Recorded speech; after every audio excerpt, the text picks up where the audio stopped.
The Tac-19 directed energy pump-action shotgun, the Boomstick.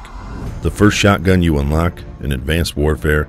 I figured I'd start off with that, especially since my favorite kind of shotgun, the pump-action. This is my preferred setup, although I will say you could probably switch out the laser for the grip. It seems to have a little bit better effect on it. Score streaks don't really matter. It's about balls to the wall rushing. Unlike most CODs, I actually use low profile and the blast suppressor, some stealth perks, just to help me getting around the map because I am constantly on the move. And with this shotgun, you have to be on the move to get close enough to your enemies. Of course, unless you want to sit in a corner, but we don't do that here. So this shotgun is all about rushing. If you want to have a good time, if you want to have a few laughs, and if you want to destroy your enemy, this is the shotgun for you. An asterisk on this review is that the connections play a huge part in the hit detection of the shotguns. There are times where I'll get a one-hit kill on someone I know has full health from 20 feet. And then other times, I'll get 4 hit markers, count them, 4 hit markers to the chest on someone 10 feet away. I assume that's probably the connections playing with the game, so my review will probably change a little bit with the patches that they bring out. But so far, I absolutely love this shotgun. Be prepared for an equal amount of frustration with the amount of fun that this shotgun can bring, but it's still worth the good times. When you blast someone directly in the chest with this shotgun and watch their body go flying, it's always good for a laugh. The best way to use this shotgun is like any other shotgun. Flank, flank, and flank.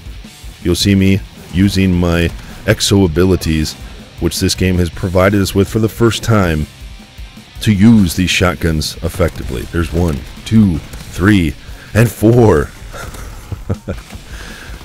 Unlike other Call of Duties, this one has given us the exo abilities to get around the map quickly, get around the map in a crazy fashion, and that has allowed us to flank the way that we need to flank, and gives this shotgun the added edge that it so desperately needs.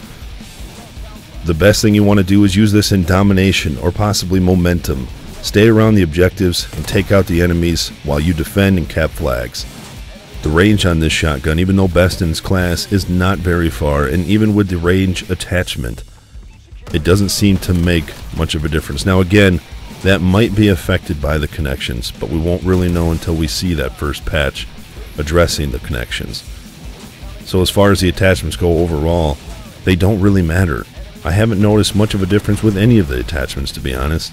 The only attachment that I absolutely run on this shotgun class is the extended mags. You need the extended mags because it takes 2 to 3 shots to kill each person, and that's if you hit every shot, so you have a maximum of 2 kills per 6 shots. And if you miss any shots, you'll find yourself reloading a lot even after just 1 kill. Like I said, this shotgun can be very fun, but it can also be equally frustrating. But it is definitely fun, and it is definitely a PTFO machine, and it's great when you can make people poop their pants a little bit because you just come out of nowhere. I think that's what makes the shotguns most fun to use for this Call of Duty, because you can get around so quickly and so effectively that you can take out your enemy before they even know that you're there. And you can see them from a distance, get up on them, and take them out from behind with this shotgun so effectively when the connection's in your favor, I guess you could say, that it makes this a must-run for PTFO games. Now, like I said, there are going to be games where you're going to have so much frustration trying to use this shotgun. It gets so many hit markers, kind of like that sometimes you just have to battle through and keep charging forward. There's only certain maps that you can use this shotgun on effectively. Detroit is one of those maps. Stick around the B flag area, this building, and keep your battles indoors and close quarters. Don't be that guy that sits in a corner staring at a doorway, because nobody wants to be that guy. But stay indoors, patrol the area, get back and forth to the different inlets and outlets, and cap those flags in PTFO, and make the enemy know that there's one annoying guy in the other team using a shotgun and he's kicking our ass. Now, if I had to rate this shotgun against the other shotguns, I wouldn't be able to do that because, to be honest, I haven't used the other shotguns yet. I've got about 12 hours of playtime, a good chunk of it with this shotgun, And like I said, an even amount of fun and frustration, but I've gotten the hang of this shotgun. I've gotten a good feel for it, and I feel good about telling you how to use this shotgun. It's great for PTFO situations. It's great in close quarter combat. It's great on certain maps. And in every other area, it's absolutely terrible. Especially with the inconsistent connections and hit detection. Hopefully, like I said with the first patch, that will help that out a little bit. Especially since I've heard that the other two shotguns are incredibly difficult to use, just like this one.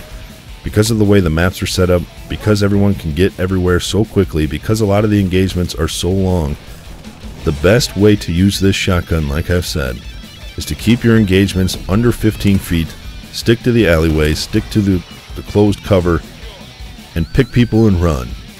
Jab and move, jab and move. Hope you guys enjoyed this shotgun review, and when everything goes the right way, I guarantee you will have an absolute blast. It's nice when things come together. Enemy has C. Enemy UAV above. Enemy UAV online. Securing B. Oh, that's to my left. Bravo secure. Enemy taking